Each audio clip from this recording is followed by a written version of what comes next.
Assalamu alaikum туғандар. Кечеле күн чыгып турган жер. Азыр трассада кетип атам, эч нерсе көрүнбөйт. Алдымда 50 метр машина кетип атат, бирок ал көрүнбөйт. Кечеле күн чыгып турган. Бүгүн мына сюрприз. Кар жаап койду кадимкидей. Жок кар, эми кайра кар бар. Жайытка чыксак дагы эми чыгабыз. Малды алып келип алганбыз. Эл мал ташып атат. Ошо туғандар. Анан видеолорду көрүп атканда бир башкалар көрсүн деп силер дагы группаларга таратып койгула сураныч. Мен маалыматыма муктаж болгон адамдар же маалыматымды окус келген адамдар да көп да. Аларга жетишпейт. Кээ биркилер телефонду алмаштырган болот, таппай жүргөндөр болот. Ошого сураныч таратып койгула, жибергиле WhatsApp группаларга, айылдаш, классташ, досторго видеолорду, анан лайк басып койгула, анан эме болсо, жаккан болсо, жакпаган болсо жөн эле дизлайк басып койгула. Же тым эле койгула. Көрбөй эле койгула. Ошо. Тугандар, мына азыр мына 20 метр кетип атабыз, көрүнүп атат. 50 метрге ашып кетти, все көрүнбөй калат. Тугандар. Мен азыр биздин тууганыбызга мал көргөнү бардым эде.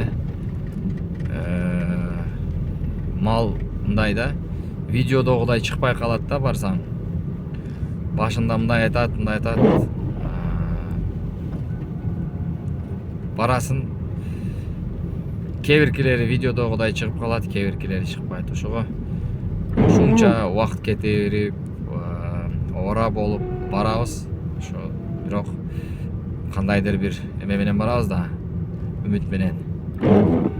Жакты, бирок бүт баары малдын баары жаккан эмес. Жакты, жакпады дебейт. Бирок ошол айткан санына жараша жага турган малдар чыкпай койду. Ошол тугандар, мынакей азыркы учур кече эле күн чыгып турган. Ушундай болуп атат. Машинадагы генератордун подшипниги гуулдап калыптыр. Эмне болду? Жакында эле алмаштырдым эде. Эми эски машина.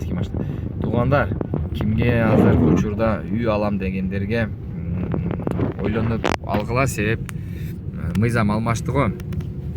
Айылдарга барып жашайм десеңер, эркин жашаш үчүн сиздерде эмгек келишим болуш керек. Эмгек келишимди айылда такыр эле жок, таппайсыңар. Бирөө менен ишке киргем десеңер да жок. Ошондуктан шаарда эркин жүрө бересиздер, Россияда, шаарларда. Мына айыл жергесинде кыйын болуп калды. Жарандыгы бар адамдар эле мүмкүнчүлүгү бар. Же болсо жарандыгы бар ишеничтүү туугандар болсо, ошонун атына үйдү алып туруп, каттоодон өткүзүп, малдарды каттоодон өткүзүп, ошол адамдын атына, ошол адам менен эмгек келишим түзүп, бир жыл жашаса болот. Бир жылдан кийин кайра чакыртырып, ошол адамды эмгек келишимди жаңыдан жаңылап бер деп кайра жашап кетсе болот. Ушундай өзгөрүүлөр болду өткөн жылдан бери, күздөн бери, эртек күздөн бери, ушул августта көп нерселер, сентябрларда көп нерселер өзгөрүп баштады да. Аны билбей туруп кийин билип калдык, бирок кечирээк билип калдык. Ошондо дагы көп адамдар билбейт экен, дагы эле үй алса болот, үй алганга тоскоолдук жок эч кандай. Ошол кыргыз жаранына болобу, башка чет элдик жаранына боло берет. Просто бул жерге келип туруп жашаш керек да. Жашаш үчүн мыйзам жолу менен эмгек келишим түзүп, бирөө менен бирөөгө иштеш керек. Азыр айылдарда жумуш жок. Ошол маселе болуп калды, тугандар. Ошол тугандар. Эртең малга чыгабыз, бирок момундай погода бир күн эле болот деген, бирок билем бир күн, 2 күн, 3 күнгө чөйүлүп кетет.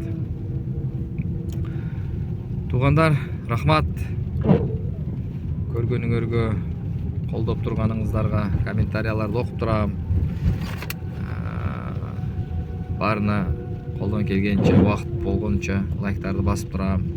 Сиздерге дагы орозо орозоңор кабыл болсун, орозо кармагандарга. Өтүп кеткен Норуз майрамыңыздар менен жалпы Кыргызстан мусулман туугандарга, кошуна мамлекеттегилерге көрөт мени алар дагы. Ошол мына азыр ушундай погодага келдик туугандар.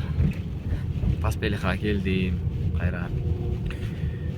Көрүшкүнчө туугандар, саламатта болуңуздар. Айткычы тай алам дегендерге сатканга тай бар, саткылыкка. Тайлар саткылыкка тайлар бар. 230 рубльдан 1 килограммы алам дегендерге тайларды 230 рубльдан сатат 1 килограммына. Тараздан өткүзүп канча чыкса тирүү салмагына 230 рубльдан. Алуучулар болсо жазгыла, чалгыла туугандар.